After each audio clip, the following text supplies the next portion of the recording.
Returning from a trip, a millionaire catches his maid defending his disabled son. Suspicious, he begins to observe his new companion more closely, until he overhears the woman secretly telling the maid, "You'll be out on the street when I marry your boss." From that point on, the devastating truth begins to emerge. Before listening to this incredible story, don't forget to subscribe to the channel for more exciting tales. The mansion atop the hill breathed silence. Its immense windows reflected the grey afternoon sky, while the cold June wind whistled through the perfectly manicured gardens. Victor Alliance walked through the empty corridors, his footsteps echoing on the polished marble like the beats of a lonely heart. 3 years had passed since Anna left. The accident that took her life left not only an irreparable void in her heart, but also her son, Theo, with limitations that forever changed the dynamics of that family. The 12-year-old boy, who once ran through the gardens with the typical energy of his age, now depended on a wheelchair to get around. But it was his shy smile and bright eyes that still managed to illuminate the darkest corners of that house. "Mr. Victor, dinner is served," announced Helena, the housekeeper who had cared for the family for over 40 years. Her grey hair was always styled in an impeccable bun, and her calloused hands told stories of unconditional dedication. She had been more than an employee. She was the anchor that kept that house functioning when everything seemed to be falling apart. Victor nodded, heading to the dining room where Theo was already waiting for him. The boy was leafing through a book on astronomy, one of his favorite subjects since he discovered the telescope in the attic of the house. "Dad, look what I discovered today," said Theo, his eyes shining with excitement. "Did you know there are planets that can have 2 suns? Imagine what the sunsets must be like there." Victor sat beside his son, feeling a pang of familial guilt. Since the accident, he had become so immersed in work that he often missed these precious moments. His technology company had grown exponentially in recent years, but professional success did not fill the void he felt at home. "It's truly fascinating, champion," Victor replied, trying to focus on his son's words. But his mind was already wandering to the meetings the following day. Helena served dinner in silence, observing the interaction between father and son with the attentive gaze of someone who knew every detail of that family. She noticed how Victor seemed absent, as if a part of him had left with Anna. She also noticed how Theo, despite his natural cheerfulness, carried a loneliness that no child should ever know. After dinner, Victor retired to his office, where he would spend a few more hours poring over reports and spreadsheets. It was his way of dealing with the pain, immersing himself in work until exhaustion. Helena helped Theo with his physiotherapy exercises, as she did every night while they talked about stars and constellations. "Helena," said Theo, his voice growing softer, "why does Dad always seem sad even when he smiles?" The question struck Helena like a true arrow. How could she explain to a 12-year-old boy that sometimes adults get lost in their own grief? How could she tell him that Victor felt responsible for the accident, even knowing there was nothing he could have done? "Your father loves you very much, Theo. Sometimes adults express love in different ways. He works so hard because he wants to make sure you have the best of everything," Helena replied, adjusting the boy's blankets. "I just wanted him to stay here longer, so we could talk about planets and stars like Mom and I used to," Theo whispered, his eyes filling with tears. Helena felt her heart clench. That child needed more than just medical care and physiotherapy. He needed a present father, a united family, human warmth. But how could she convince Victor of this without sounding intrusive? The following morning, Victor was preparing for another intense day of work when Helena approached him in the kitchen. "Mr. Victor, may I have a word with you?" "Of course, Helena. What was it?" "It's about Theo. He's been missing you a lot. I know work is important, but—" Victor interrupted her with a gesture. "Helena, I know you care about him, and I appreciate that. But I need to secure his future. The company doesn't run itself. With all due respect, sir, Theo needs more than just financial security. He needs his father." Helena's words echoed in Victor's mind all the way to the office. She was right, and he knew it. But how could he reconnect with his son when he himself felt lost? How could he be the father Theo deserved when he could barely cope with his own emotions? That afternoon, Victor decided to leave work early. He wanted to spend some time with Theo, maybe watch a documentary about space, or help him with his homework. But when he got home, he found some unusual activity. Helena was chatting animatedly with an elegant woman in the living room.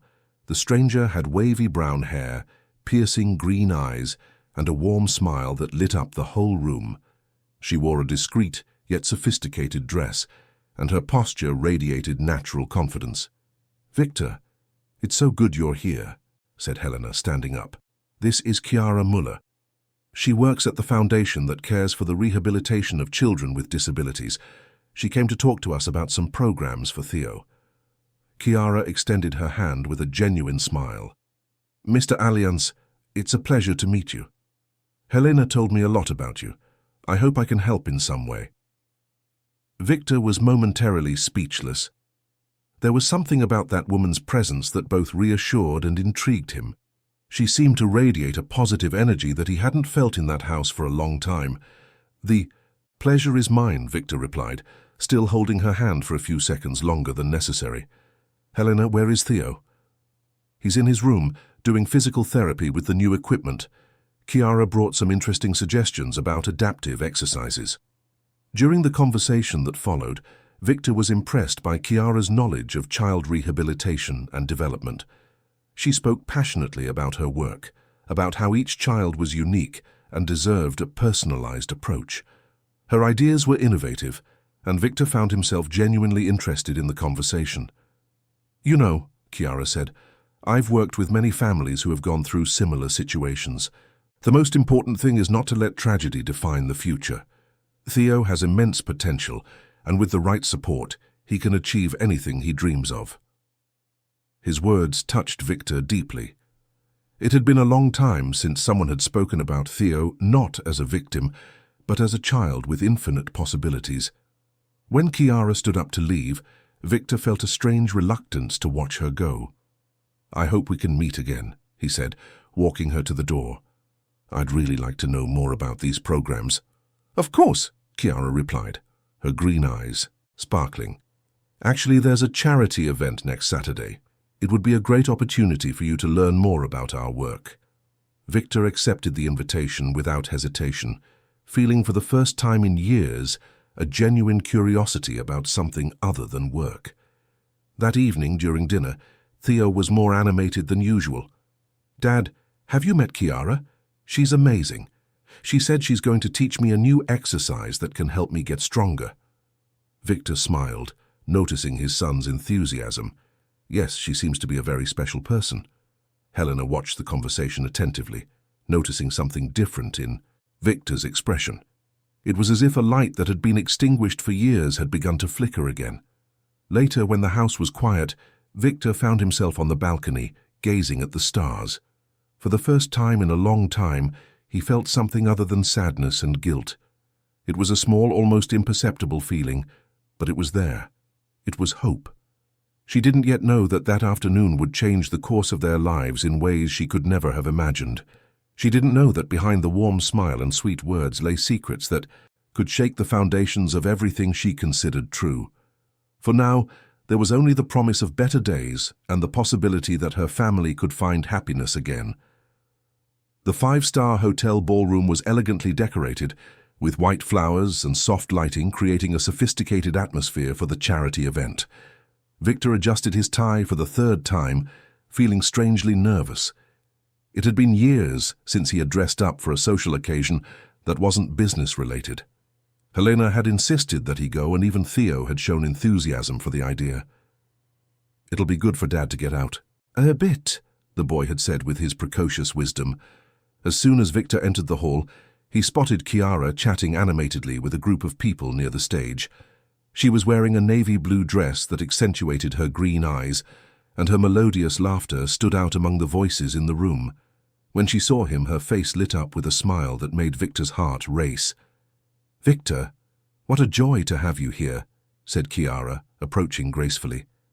"Let me introduce you to a few people." During the evening, Victor found himself immersed in conversations about social projects, children's rehabilitation, and touching stories of overcoming adversity. Chiara guided him through the groups with ease, and he was impressed by how she managed to make everyone feel special and heard. "She is truly extraordinary," commented an elderly woman who ran an orphanage on the outskirts of town. "Chiara has transformed the lives of so many children. It's as if she has a special gift for seeing the potential in each one of them." Victor watched Chiara speak on stage about the importance of investing in children's rehabilitation, her passion evident in every word. When she mentioned success, stories including children who had overcome limitations similar to Theo's, he felt a deep emotion. After the event, Victor offered to take Chiara home. During the ride, she shared more about her work and her philosophy of life. "You know, Victor," she said, her soft voice filling the silence of the car, "I've always believed that the greatest tragedies can become our greatest strengths. What happened to your family was terrible, but look at the amazing son you have." "Sometimes I don't know if I'm doing enough for him," confessed Victor, surprised by his own vulnerability.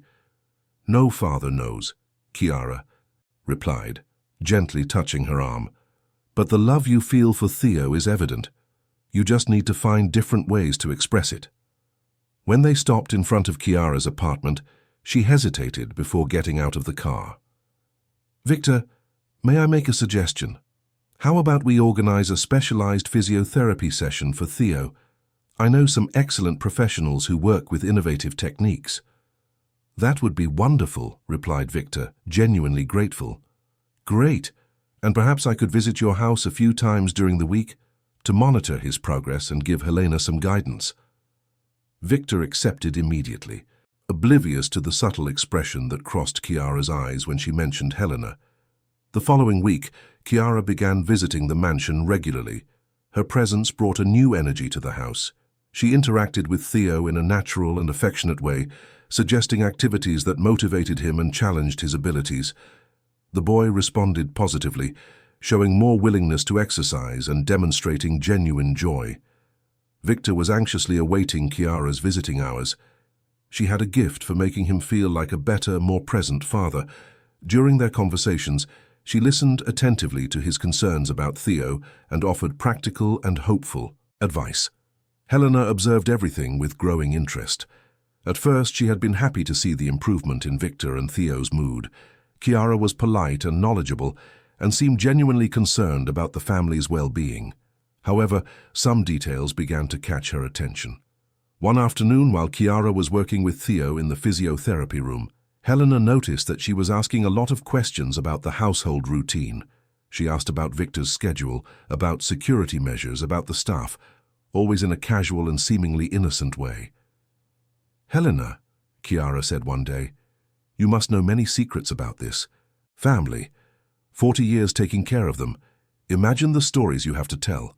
Helena responded diplomatically, but found Chiara's insistence on knowing more about the family's past, especially about Victor's finances and properties, strange. One afternoon, Victor arrived home early and found Chiara and Theo in the garden. The boy was trying a new exercise, and his determination was touching to see. Chiara encouraged him with infinite patience, celebrating each small progress as if it were a great victory. "Look, Dad, I managed to hold it up for almost a minute," shouted Theo, beaming with joy. Victor felt his eyes welling up with tears. It had been so long since he'd seen his son so happy and hopeful. When Chiara approached him, placing her hand on his arm in a gesture of understanding, he felt a deep connection. "Thank you," he whispered. "You're giving my son back to me." "You never lost him, Victor. You just needed help to find him again," Chiara replied, her green eyes fixed on his.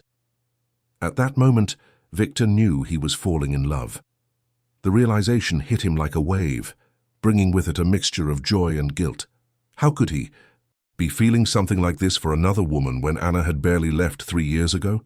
Chiara seemed to sense his inner struggle. "It's normal to feel guilty, Victor, but Anna wouldn't want to see you suffer forever. She would want you to be happy." Chiara's words seemed to read his mind, bringing a comfort he didn't know he needed. In the weeks that followed, Chiara's presence at the house became more constant. Victor began inviting her to dinner, and she gladly accepted. The meals, which had previously been quiet and melancholic, were now filled with lively conversations about Theo's progress, the Foundation's projects and plans for the future.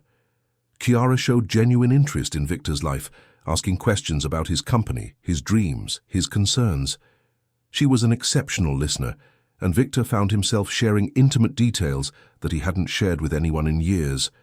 "You know," she said during a particularly pleasant dinner, "you should consider expanding your investments into the social sphere. Your company has the resources to make a real difference in the lives of children like Theo." The suggestion made sense, and Victor was impressed by Chiara's business acumen. She combined social sensitivity with business acumen, in a way that he admired. Helena, however, began to notice small but disturbing inconsistencies. Once, when Victor was traveling on business, she saw Chiara discreetly photographing documents on his office desk. When questioned, Chiara explained that she was simply admiring Victor's impeccable organization and wanted to show it to a friend, who was also a businesswoman. The explanation made sense, but something in Chiara's fleeting expression before she composed the smile left Helena uneasy. On another occasion, Helena noticed Chiara asking Theo specific questions about the house's security routines, where important documents were kept, and the alarm codes. Again, the questions seemed casual, part of a larger conversation about independence and responsibility. But Helena began to worry. When she tried to subtly discuss her impressions with Victor, he was so radiant and hopeful that she didn't dare plant seeds of distrust. Victor seemed reborn. He laughed more, spent more time at home, and showed more affection for Theo. How could Helena destroy this joy with suspicions that might be unfounded? One night, after another visit from Chiara, Theo made a comment that kept echoing in Helena's mind. "Helena, Chiara asked some strange questions today," the boy said as she helped him get ready for bed. "What kind of questions, dear?" "She wanted to know where Dad keeps important documents, if he has a safe, how much money our family has. I told her it was so she could understand how she can help better." Helena felt a shiver run down her spine. Those weren't questions a therapist would ask, no matter how well-intentioned. "What did you answer?" "I don't know about these things," but she insisted, saying that I'm a smart boy and that I certainly pay attention to everything. Helena decided she needed to be more vigilant, perhaps. Her suspicions were exaggerated, but Theo was her priority, and anything that could threaten the safety of that family deserved investigation. The following morning, while Victor was in the office and Chiara had arrived for another session with Theo, Helena decided to observe more closely. She pretended to be busy with nearby household chores, but kept her ears and eyes open. During a break from exercising, she heard Chiara making a phone call in the garden. The tone of her voice was completely different from usual, colder, more calculating. "Yes, I'm making progress. He's completely involved. A few more weeks and I'll have full access," Chiara said, unaware that Helena was close enough to hear. Helena felt her blood run cold. Those words, spoken in that tone, left no room for innocent interpretations. Chiara had ulterior motives, and they involved Victor in a way that seemed neither romantic nor benevolent. With her heart racing, Helena decided she needed to find out more about Chiara Muller before it was too late. But how could she do that without alerting Victor, who was clearly in love? How could she protect that family without destroying the happiness they had finally found? As she watched Chiara return to Theo's side, resuming her warm and caring facade, Helena made a decision. She would investigate discreetly. 40 years caring for that family would not be wasted by allowing someone to harm them, no matter how charming or convincing that person might be. Helena couldn't sleep that night. The words she had heard from Chiara echoed in her mind like a persistent alarm. "I'm making progress. He's completely involved. A few more weeks, and I'll have full access." What exactly did Chiara want to access? And why had her voice sounded so different, so cold and calculating? The following morning, as Victor prepared for another day of work, Helena decided to act. She waited until he left, and Theo was busy with his online classes to begin her discreet investigation. First, she decided to verify Chiara's credentials. She called the foundation where she supposedly worked, pretending to be Victor's secretary interested in making a significant donation. "Ah, yes, Chiara Muller," said the receptionist. She worked with us for a few months last year, but she's no longer on our team. May I connect her with our current children's program coordinator?" Helena felt her stomach sink. Chiara, no. Longer worked at the foundation, but she continued to present herself as if she were an active employee. Why would she lie about something so easily verifiable? She decided to investigate further. She called other institutions that Chiara had mentioned in their conversations, always using the same donation strategy. The pattern repeated itself. Chiara had worked at several of them for short periods, always leaving under unclear circumstances. When Chiara arrived for the afternoon session with Theo, Helena observed her with new eyes. Every gesture, every word was analyzed under a lens of suspicion. Chiara seemed the same caring and attentive person, but Helena now noticed small details she had missed before. The way Chiara observed each room of the house, as if she were mentally cataloguing the valuable objects. How her eyes lingered on the expensive paintings, the antiques, the details that revealed the family's wealth.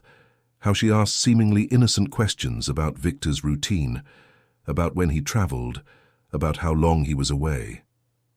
"Helena," Chiara said during a pause, "I've noticed you seem a little distant lately. I hope I haven't done anything to upset you." The question caught Helena off guard. Chiara was more observant than she had imagined. "No, not at all," Helena replied, forcing a smile. "I'm just a little tired.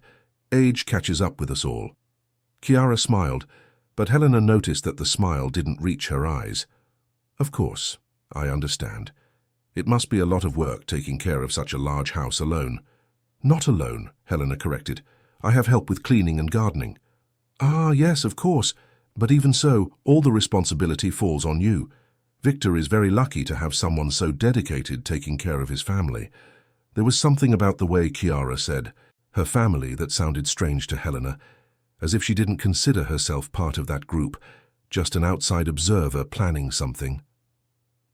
That afternoon, while Chiara was working with Theo in the physiotherapy room, Helena decided to do something she never thought she would do: check a guest's personal belongings.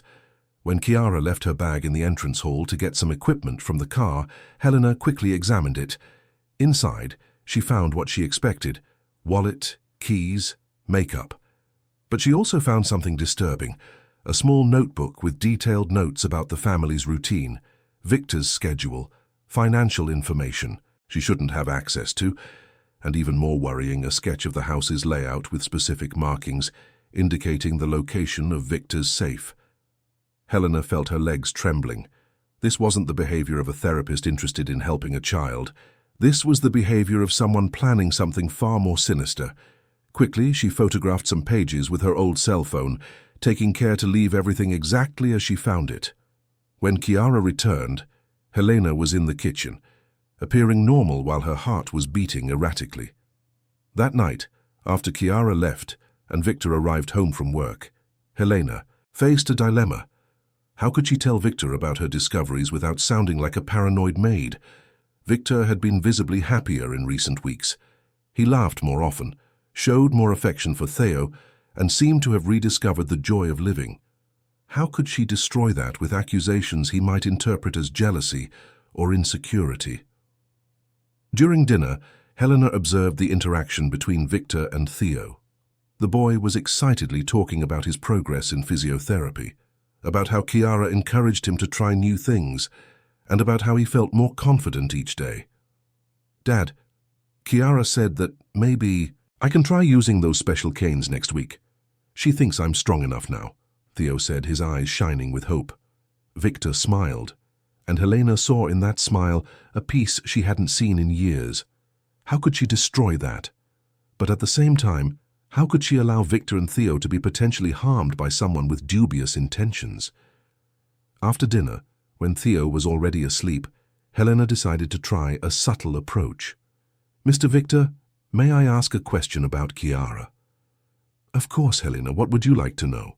"Just out of curiosity, she mentioned working at several institutions. Did you happen to check her references?" Victor seemed surprised by the question. "Well, not formally." "Why the question?" Helena hesitated, carefully choosing her words. "It's just that Sometimes she asks questions about the house, about our routine, that seem unusual for a therapist. What kind of questions? Regarding security when you travel, where you keep important documents. Perhaps it's just professional interest, but... Victor frowned. Helena, are you suggesting that Chiara has ulterior motives? The direct question put Helena in a difficult position. I'm not suggesting anything, sir. I just thought it prudent to mention it. Victor was silent for a moment, clearly processing the information. Helena, I know you care about us, and I'm grateful for that. But Chiara has brought hope to our home for the first time in years. Theo is progressing. I'm feeling alive again. I don't want to suspect someone who has only done us good.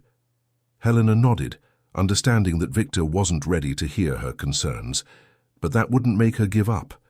If Victor couldn't see the warning signs, she would have to protect that family alone. In the following days, Helena intensified her vigilance. She began to pay attention to details she had previously considered insignificant. She noticed that Chiara always arrived a few minutes early for her sessions, enough time to walk around the house alone before meeting Theo. She noticed that she asked specific questions about Victor's nighttime habits, about when he usually fell asleep, about the house's security routine. One afternoon, while Victor was in an important meeting and couldn't be interrupted, Helena noticed Chiara trying to open drawers in his office.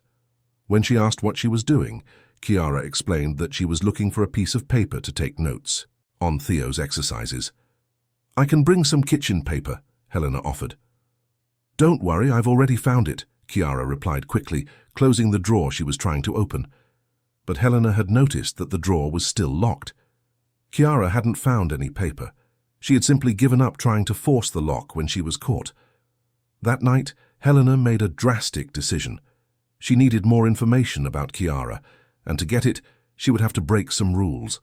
She waited until she was sure everyone was asleep and discreetly called Marco Salin, a private investigator who had worked for the family a few years earlier during a problem with dishonest employees at Victor's company. Helena, it's late. Did something happen? Marco asked, his voice betraying concern. Marco, I need a favor. It's about the Allianz family. I can't explain much over the phone, but I need you to investigate someone. Discreetly. Helena provided all the information she had about Chiara, her full name, the institutions where she supposedly worked, a physical description, everything she could remember. It might take a few days, Marco said, but if there's anything suspicious about this person, I'll find out. After hanging up, Helena felt a mixture of relief and guilt. She had been acting behind Victor's back, invading Chiara's privacy, but her intuition, honed over 40 years of caring for that family, screamed that something was terribly wrong. In the days that followed, Helena maintained a facade of normalcy while anxiously awaiting Marco's findings. Chiara continued her regular visits, always affectionate with Theo, always charming with Victor, always asking the subtle questions that now put Helena on high alert. Victor, for his part, seemed increasingly involved with Chiara. Helena saw him smiling as he typed messages on his phone, overheard fragments of long, intimate phone conversations, and noticed how his eyes sparkled when she arrived for visits. It was obvious that Victor was falling in love, perhaps even completely in love already, and that made the situation even more delicate. If her suspicions were confirmed, how could she protect Victor and Theo without completely destroying the trust they had in her? The answer came a week later, when Marco called back. The tone of his voice immediately alerted Helena that the news was not good. Helena, you were right to suspect. Chiara Mueller has a very troubled history. I need to talk to her in person. Can I go to the mansion tomorrow morning when Victor is in the office? Helena agreed, feeling a mixture of validation and terror. Her suspicions were correct, but this meant that Victor and Theo were in far greater danger than she had imagined. Marco Salin arrived at the mansion the following morning, carrying a brown briefcase that seemed too heavy for his size. Helena greeted him in the kitchen, where they would have privacy to talk, while Theo took his online classes upstairs. Helena, Marco began, his serious expression revealing the gravity of the situation. What I discovered about Chiara Mueller is far more serious than you could imagine. He opened the folder, revealing a collection of documents, photographs, and printed news reports. Chiara has an extensive history of scams targeting wealthy and vulnerable men. She always follows the same pattern. She approaches widowers or divorced men with children, gains the family's trust, and then carries out sophisticated financial scams. Helena felt her blood run cold as Marco showed her the evidence. This is Felipe Carmine, a businessman from a small town. He lost his wife in an accident and was left with 2 young daughters. Chiara approached him pretending to be a child therapist, just like she did with you. The result, he lost over 2 million in fraudulent investments that she convinced him to make. Marco turned the page, showing another case. This is Aaron Liman, owner of a restaurant chain, widowed for 4 years with a teenage son. Chiara posed as an educational consultant. She gained access to his accounts and transferred huge sums to shell accounts before disappearing. Helena observed each image, each document, feeling the devastating reality take shape before her eyes.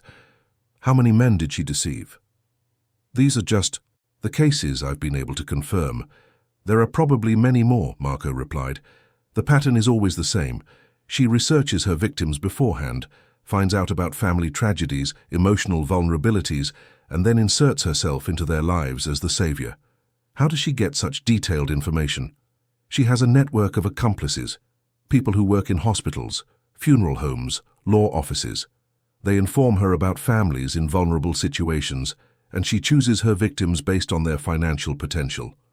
Helena thought about the specific questions Chiara asked, the information she seemed to have about the family even before the first visit. Everything was starting to make sense in a terrifying way. But there's more, Marco continued, his voice becoming even deeper. In the most recent case, in another capital city, Chiara didn't limit herself to financial fraud. When Pietro Ollins began to suspect her, some convenient accidents started happening. Nothing that could be proven, but his son suffered a mysterious fall down the school stairs. His sister had problems with her car brakes. Pietro was so frightened that he gave up on reporting her. Helena felt her legs trembling. Are you saying she could be dangerous?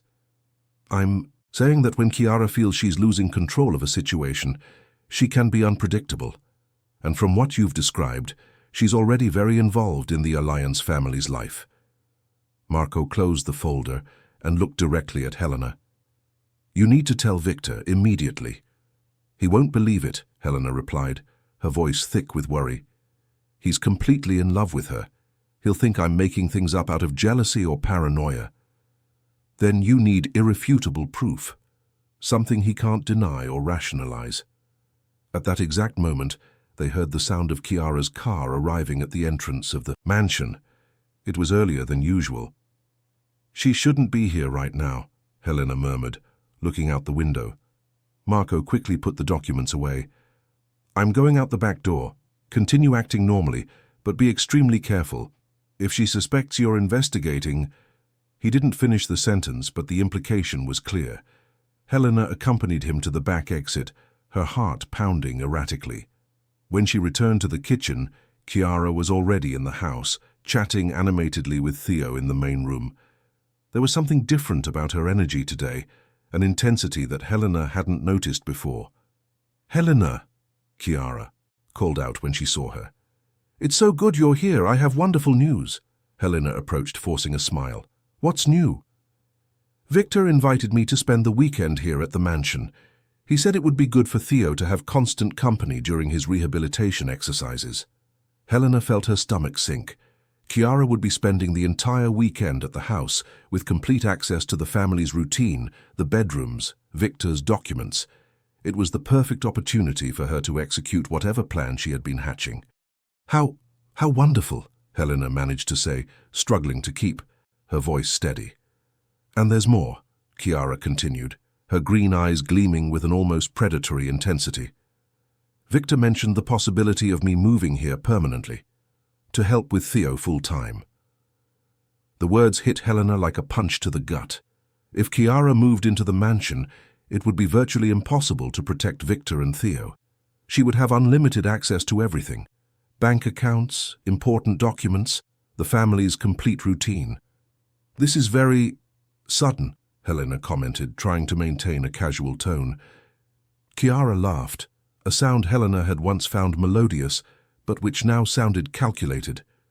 Sometimes the heart doesn't follow schedules, does it?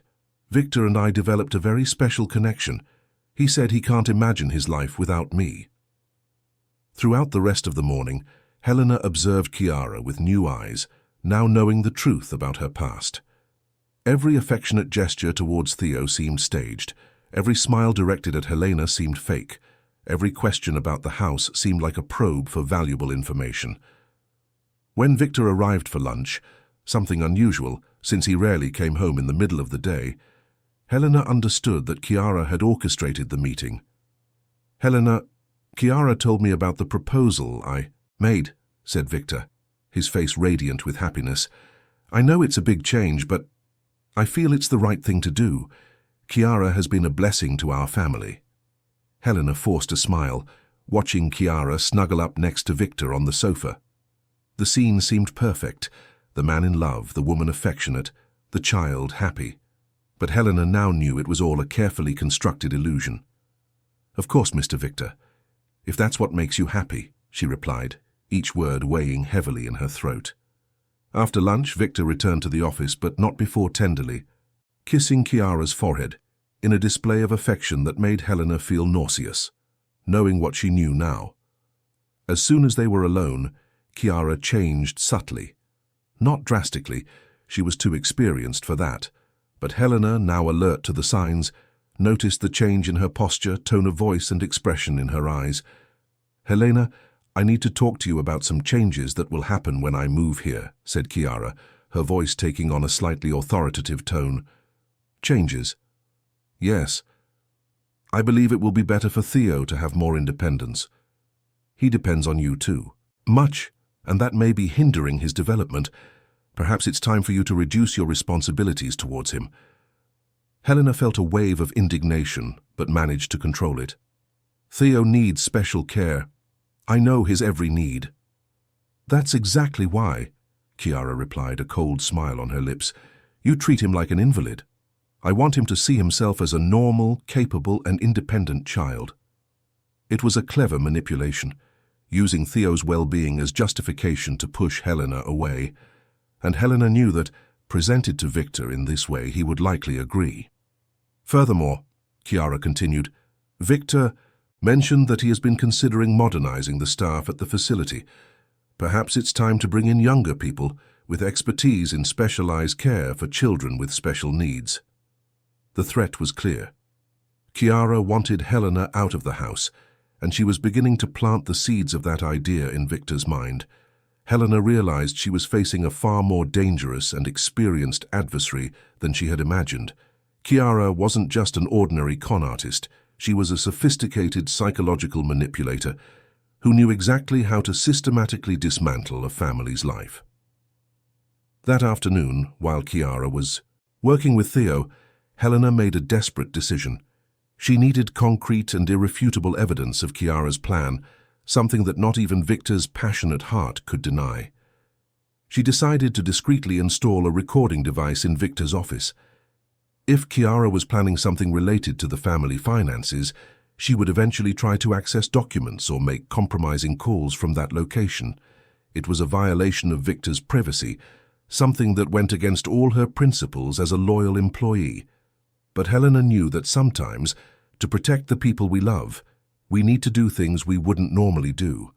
As Helena watched Theo laughing with Chiara during their exercises, she felt the weight of responsibility on her shoulders. She was the only barrier between that family and a woman who had destroyed the lives of several men before Victor. Time was running out. If she couldn't expose Chiara soon, it would be too late to prevent her from causing irreparable harm to the family Helena had sworn to protect 40 years ago. That night, after Chiara left and Victor put Theo to bed, Helena stayed awake planning her next moves. She had documents, she had an investigator willing to help, and now she had a plan to obtain irrefutable evidence. The battle for that family's soul was only beginning, and Helena was determined to win, no matter the cost. Helena spent the night awake, planning every detail of her strategy. The following morning, while Victor was getting ready for work, she executed her plan. Discreetly, she hid a small digital recorder, which she had borrowed from Marco, behind the books on the bookshelf in Victor's office, positioned to capture phone conversations and any suspicious activity. Chiara arrived promptly at 9 in the morning, bringing a different kind of energy. She was more elegant than usual, wearing a dress that accentuated her figure and more elaborate makeup. Helena noticed that she was carrying a leather briefcase, something she had never brought before. "Good morning, Helena," said Chiara, her smile seeming more rehearsed than genuine. "Victor gave me permission to use his office this morning. I need to make some calls about rehabilitation programs for Theo." Helena nodded, feigning nonchalance, but her heart raced. Chiara would go straight to where the recorder was. "Of course, Theo is in the study in case you need him for any evaluation," Helena replied, trying to keep her voice steady. "Thank you. But first I need to resolve some administrative matters. Please don't interrupt me. These are confidential matters related to the treatments." The phrase sounded more like an order than a request, and Helena noticed a subtle but significant change in Chiara's tone. The mask of sweetness was beginning to slip. As soon as Chiara locked herself in her office, Helena found an excuse to clean the nearby hallway, where she could overhear fragments of conversations. But Chiara was smarter than that. She spoke in a low voice, almost whispering. After an hour, Chiara emerged from the office with a satisfied expression. "I managed to resolve everything," she announced. "Now I can dedicate myself completely to Theo." The rest of the morning went by normally, with Chiara conducting the usual physiotherapy session. But Helena noticed small differences. Chiara was constantly checking her phone, seemed more anxious, and was asking even more specific questions about Victor's schedule. "By the way, Helena," Chiara said during a pause, "Victor mentioned he has a business trip scheduled for next week. Do you know exactly which days he'll be away?" Helena felt a chill. "I'm not sure about the details," she lied, although she knew perfectly well that Victor would be away for 3 days.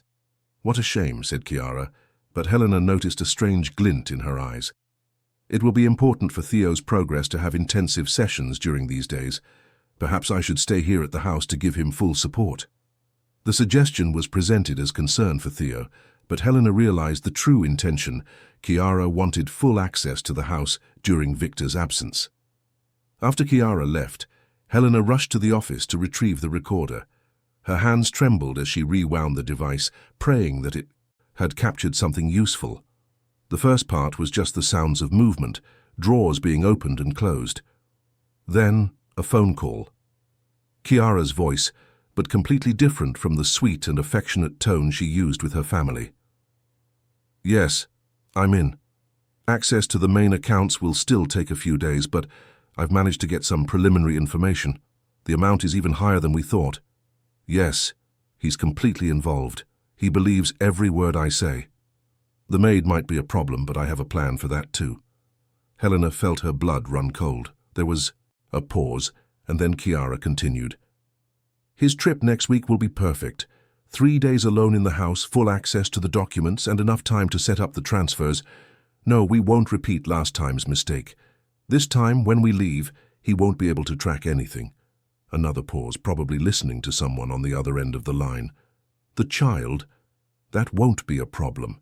In fact, she might be useful for maintaining the emotional facade until the end. Yes, he'll do anything to protect his son. Exactly, it's just a matter of time." Helena had to lean on the table to avoid fainting. Chiara was planning a devastating financial scheme, using Victor's love for Theo as emotional leverage. But there was more to the recording. Another connection. This one even more disturbing. "Marco, it's Chiara. Yes, I'm already in position. Listen, I need you to expedite the transfer of the forged documents. I have his signature now. I can easily replicate it." "What kind of documents?" "Property transfers, powers of attorney, some investment contracts. Yes, it will be clean. When I'm finished, he will have lost most of his assets. But it will look like bad investment decisions, not fraud." Helena realized that Chiara had a complex network of accomplices and that the plot against Victor was far more sophisticated than she had imagined. The recording continued, revealing details about offshore accounts, forged documents, and a precise timeline plan. Chiara intended to pull off the scam during Victor's trip, disappear with the funds, and leave behind a trail of paperwork that would make it appear as if Victor had made disastrous investments. When the recording ended, Helena was trembling. She held irrefutable evidence in her hands, but also confirmation that Victor and Theo were in far greater danger than she had imagined. She immediately called Marco.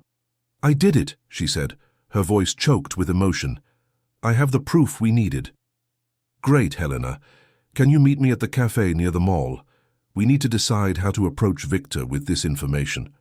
An hour later, Helena met with Marco in a secluded corner of the cafe, away from prying eyes. She made him listen to the entire recording, watching his expression grow increasingly grim. "This is even worse than I thought," Marco said after hearing everything. "Chiara isn't just planning a common financial scam. She has a sophisticated operation with forged documents, offshore accounts, an entire network of criminals. What do we do? How do we convince Victor?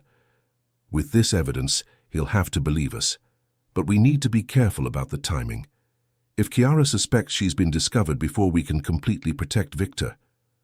Marco didn't finish the sentence, but Helena understood. Chiara had proven to be unpredictable when she felt threatened. "There's more to it," Marco continued. "While you were getting those recordings, I kept investigating. I discovered that Chiara has connections to a group that has already been investigated for kidnapping in other states. If she realizes she's losing control of the situation..." Helena felt the world spin. "Are you saying that Theo might be in physical danger?" "I'm saying we can't underestimate how far Chiara is willing to go to protect her operation, especially considering the sums of money involved." They spent the next hour carefully planning how to approach Victor. They decided that Marco would present himself as a security consultant discreetly hired by Helena, concerned about protecting her family. This would be a way to introduce the evidence without making Victor feel betrayed by Helena's investigation. When Helena returned to the mansion, she found Chiara still there, which was unusual for that time of day. She was in the garden with Theo, but not exercising. She was photographing the house with her cell phone, apparently to record Theo's progress. "Helena," Chiara called when she saw her. "I was expecting you. Victor called and said he'd like me to have dinner here tonight. I hope that's not inconvenient." It wasn't a request, it was a declaration. Chiara was increasingly establishing herself as part of the family, gradually assuming more authority in the house. During dinner, Helena watched Chiara interact with Victor and Theo, now knowing exactly what her true intentions were. Every caress shown to Theo, every loving glance directed at Victor, every comment about the family's future, it was all an act to emotionally manipulate her victims. What was most disturbing was how convincing Chiara was. If Helena didn't know the truth, she too would believe in the woman's sincerity. Chiara was an artist of manipulation, and Victor and Theo were her blank canvases. After dinner, when Chiara finally left, Helena made a decision. The next day, regardless of the consequences, she would tell Victor everything. She couldn't allow that family to be deceived for another day, but as she was getting ready for bed, Helena heard a strange sound coming from the garden. Peeking out the window, she saw a dark figure near the house. Her blood ran cold when she realized someone was photographing the windows, the entrances, the security system. Chiara wasn't acting alone. And apparently, the recognition phase had already begun. Helena realized that it might already be too late for a gradual and careful revelation. The situation was escalating rapidly, and Victor and Theo were in immediate danger. Helena couldn't sleep a wink all night. The image of the strange figure photographing the house remained etched in her mind like a persistent nightmare. In the morning, before Victor even got out of bed, she called Marco. "It has to be today," she said, her voice firm despite her weariness. "We can't wait any longer. I saw someone watching the house last night." "I understand. I'll be there at 10 in the morning," Marco replied. "Helena, be prepared.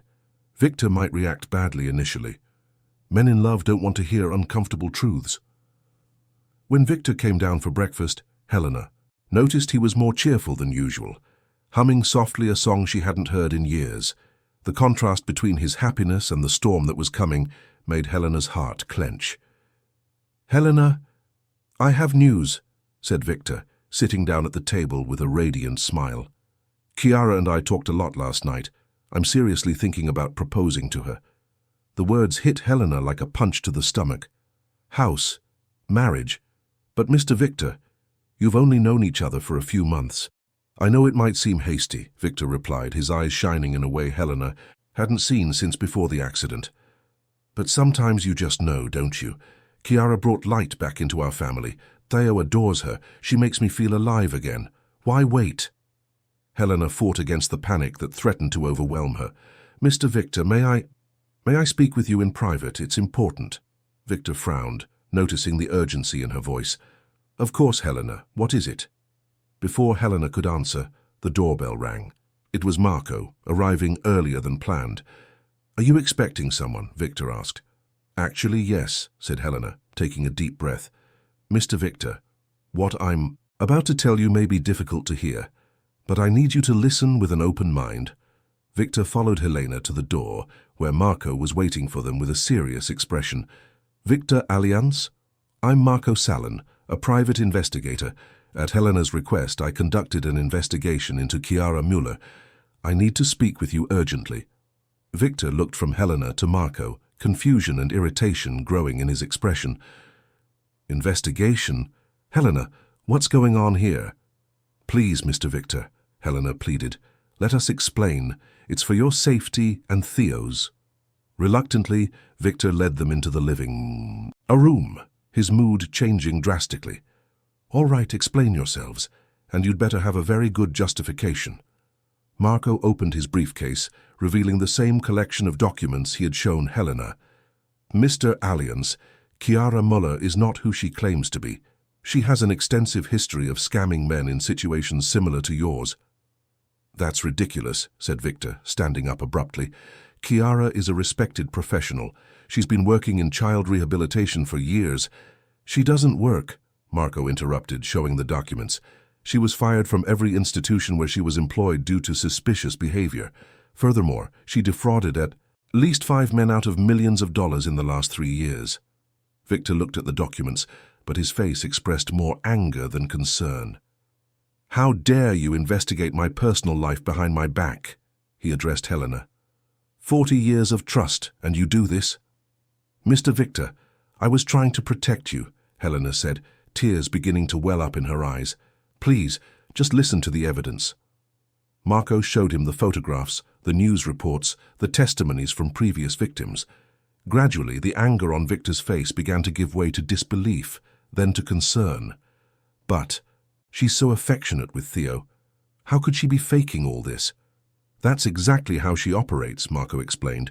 She studies her victims, discovers their emotional vulnerabilities, and then presents herself as the perfect solution to their problems.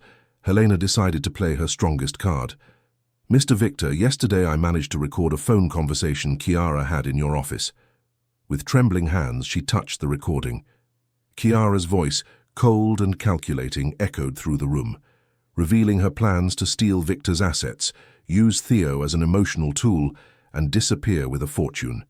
The silence that followed was deafening. Victor was as pale as a sheet, his hands trembling as he processed what he had just heard. This can't be real, he whispered. She said she loves me. We talked about building a family together. It's part of the manipulation, Marco said gently. She's extremely skilled at making her victims feel special, loved, needed. Victor slumped into an armchair, burying his head in his hands. How could I have been so blind? How could I have exposed Theo to this? You were grieving, vulnerable, wanting the best for your son, Helena said, approaching him. Chiara exploited those feelings. It wasn't your fault. What exactly was she planning? Victor asked, his voice still choked with shock. Marco consulted his notes. Based on the recording and our records of similar cases, she would likely forge her signature on property and investment transfer documents. During her business trip next week, she would have full access to the house and its documents. My trip. Victor suddenly raised his head. She knew the details, insisted on staying at the house during my absence, said it would be good for Theo. It was the moment she had been waiting for, Marco confirmed. 3 days, To execute the financial transfers and then disappear. Victor remained silent for several minutes, processing the magnitude of the betrayal. Finally, he looked at Helena with eyes full of gratitude and remorse. "Helena, please forgive me. You were trying to protect me and I almost fired you because of it." "There's no need to apologize," Helena replied. "You were following your heart. How could you have known someone was capable of such cruel manipulation?" "What do we do now?" Victor asked. "Chiara will be here in 2 hours for the session with Theo." Marco adopted a more serious stance. "We have a few options. We could confront her directly with the evidence, but that could be dangerous. People like Chiara can become unpredictable when they feel cornered." "How dangerous?" Victor asked, concern evident in his voice. "In previous cases, when victims discovered their schemes, there were attempts at emotional blackmail, veiled threats, and in one case, an attempt to make it appear as if the victim had suffered an accident." Victor felt his blood run cold. "Are you saying Theo might be in danger?" "It's a possibility we can't ignore," Marco replied. "I suggest we contact the police and set up a controlled operation." At that moment, they heard the sound of a car at the entrance to the mansion. It was Chiara, arriving for her morning session. "She's here," Helena whispered, looking out the window. "What do we do?" Victor asked, panic evident in his voice. Marco thought quickly. "Act normal. Don't let on that you know the truth. I need to make some calls to arrange police support. In the meantime, under no circumstances should you leave Theo alone with her." The doorbell rang and the sound echoed through the house like a funeral bell. Victor looked at Helena, then at Marco, all of them knowing that the next few minutes would be crucial. "I can do this," Victor said, taking a deep breath and heading for the door. "I'll act normal." When she opened the door, Chiara was there with her usual radiant smile, carrying a bouquet of flowers. "Good morning, my love," she said, kissing Victor on the cheek. "I brought some flowers to brighten up the house. Where is my little champion?" Victor forced a smile, but Helena noticed the tension in his posture. "Theo is taking his online classes. He should be finished in a few minutes." "Perfect," said Chiara, entering the house with the confidence of someone who considers herself the owner of the place. "I have some exciting news to share with you." She stopped abruptly when she noticed Marco in the room, her eyes narrowing slightly. "Sorry, I didn't know you had visitors," she said, but Helena noticed a subtle change in her expression. "This is Marco, a security consultant," said Victor, trying to keep his voice normal. "He was advising us on some improvements to the house's systems." Chiara studied Marco for a moment, her calculating green eyes assessing him. "How interesting. Improvements in security are always important." Helena felt the tension in the air increase. Chiara clearly suspected something, and that made the situation much more dangerous. The silence that followed was thick with tension. Chiara watched Marco with increasing attention, and Helena noticed that she discreetly positioned herself closer to the stairs, as if planning an escape route. "Well," said Chiara, her voice still sweet, but with a slight stiffness, "I think I'll go upstairs to see how Theo is doing in class. We need to keep to our routine, don't we?" "Actually," Victor interjected, trying to sound casual, "how about we start the session here in the room today? Theo can come down in a few minutes." Helena saw a glimpse of something dangerous pass through Chiara's eyes. It was clear that she sensed something was wrong. "Victor, darling, you seem tense," said Chiara, approaching him and touching his face with feigned tenderness. "Did something happen at work? You know you can talk to me about anything." It was a sounding-out attempt, and Victor struggled to maintain his composure. "No, everything's fine, just some business matters on my mind." Marco, who had been observing the interaction, decided to act. "Mrs. Muller, since you're here, perhaps you could help me with some questions about child safety. We are evaluating the best protocols for children with special needs." Chiara turned to him, and Helena saw her expression harden almost imperceptibly. "Of course, it will be a pleasure. What kind of protocols specifically?" "Well, given the resources of the Allianz family, we are concerned about potential kidnapping or manipulation attempts. Have you seen cases where malicious individuals have tried to approach vulnerable families, pretending to be professionals?" The question was a direct hit. Chiara stood motionless for a few seconds, processing the implication. "What a specific question," she said slowly. Why the concern? Did something happen that I should know about? At that moment, Theo appeared at the top of the stairs, smiling when he saw Chiara. Chiara, I finished my classes. Can we do the new exercises today? Theo's presence completely changed the dynamics of the room. Helena saw Chiara relax slightly, as if the child's presence gave her some advantage. Of course, my dear, said Chiara, climbing a few steps to get closer to Theo. Actually, how about we go out to the garden today? It's a beautiful day for outdoor exercise. Helena and Victor exchanged alarmed glances. The garden meant isolation, less control over the situation. I think it would be better if we stayed inside today, Victor said. The weather could change. Chiara stopped on the stairs, turning slowly to look at Victor. This time there was no trace of sweetness in her expression. Victor, why do I have the feeling that you're hiding something from me? The confrontation everyone feared was beginning. Marco discreetly reached for his phone, sending a message that Helena assumed was for police backup. Chiara, said Victor, deciding that the moment of truth had arrived. We need to talk. About what exactly, she asked, but Helena noticed that her hands were trembling slightly. Victor took a deep breath. About who you really are. About your plans for my family.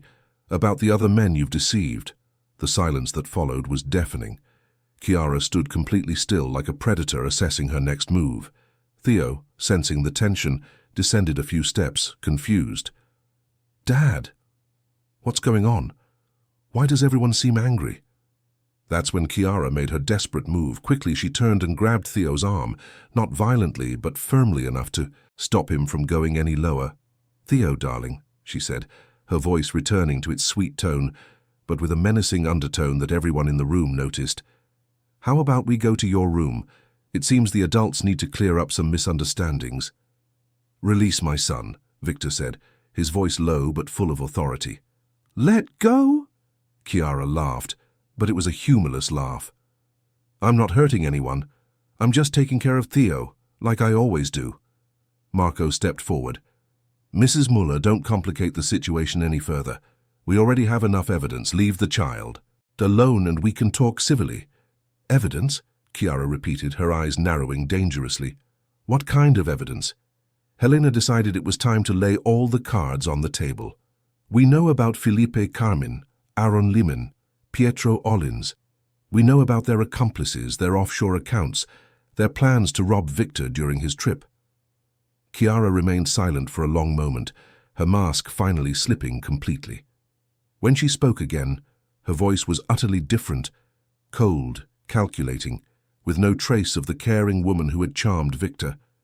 Impressive, she said. I have to admit, Helena, you were smarter than I expected. Most maids don't even realize what's happening until it's too late. Chiara, please, Victor said, his voice breaking. Don't involve Theo in this. He's just a child. A very helpful child, Chiara replied. You'd do anything for him, wouldn't you? That's exactly what makes you so malleable. Theo, now clearly frightened, tried to pull away from Chiara's arm. Chiara, you're hurting me.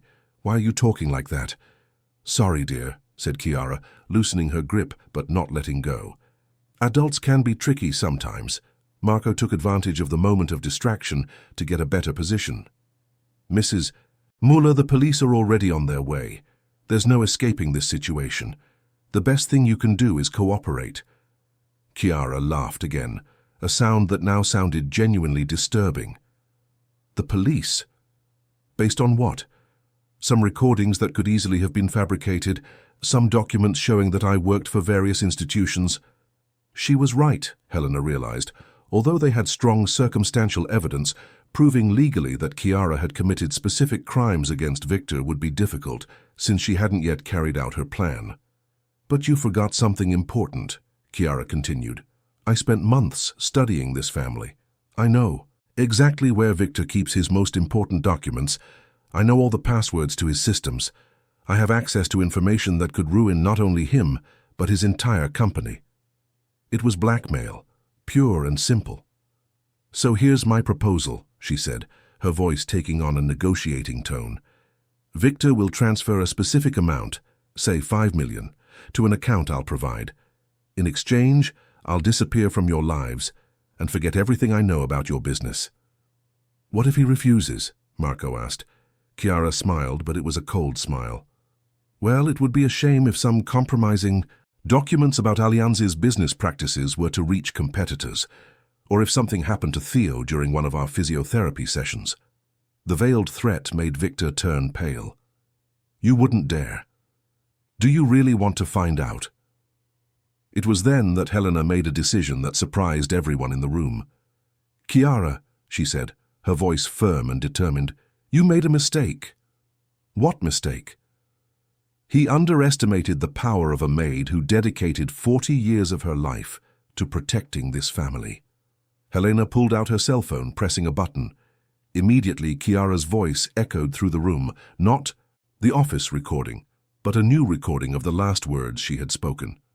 "Since you arrived here today," Helena explained, "I've been recording our conversation. Now we have you confessing to blackmail, extortion, and threats against a child."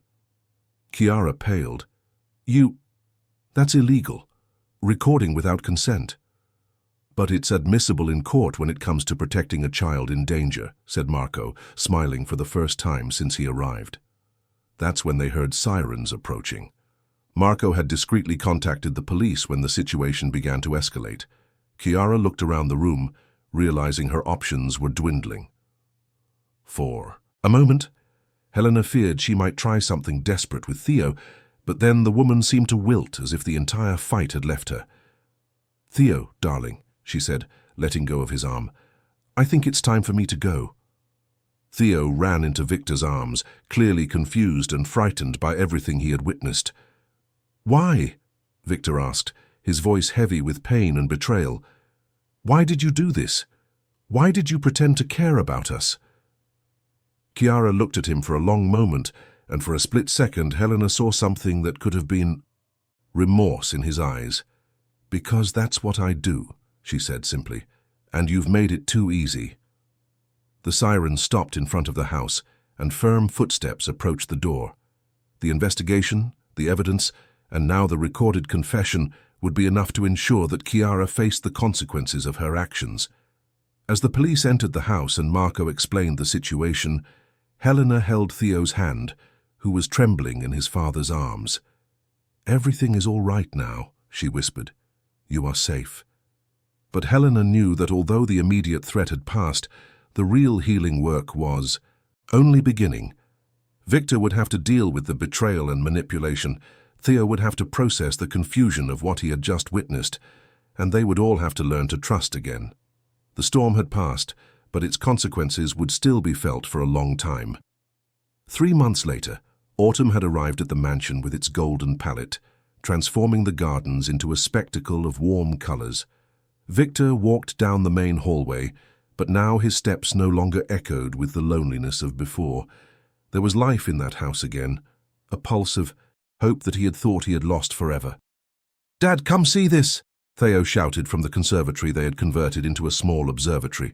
The boy was leaning over his telescope, which Victor had finally learned to use correctly after weeks of trying. "I'm coming, champ," Victor replied, smiling genuinely for the first time in a long time. The healing process hadn't been easy.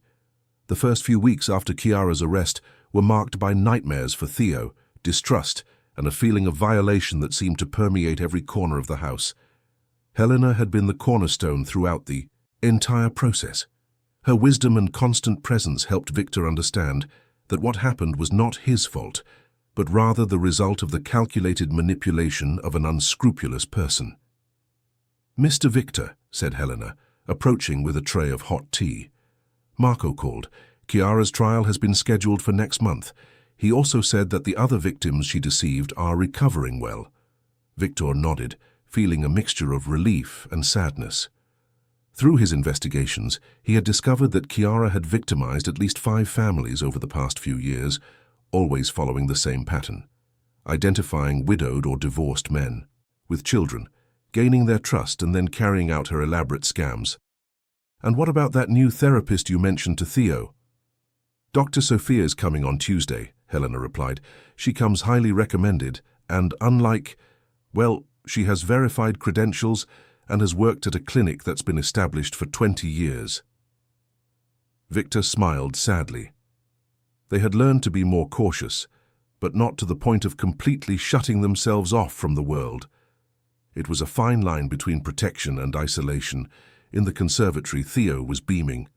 "Dad, I found Jupiter. Helena, come see too." Helena joined them, and for the first time in months, the three were reunited not out of necessity or worry, but out of pure joy. Victor watched Theo excitedly explain the planet's characteristics and felt a deep gratitude for still having these small joys.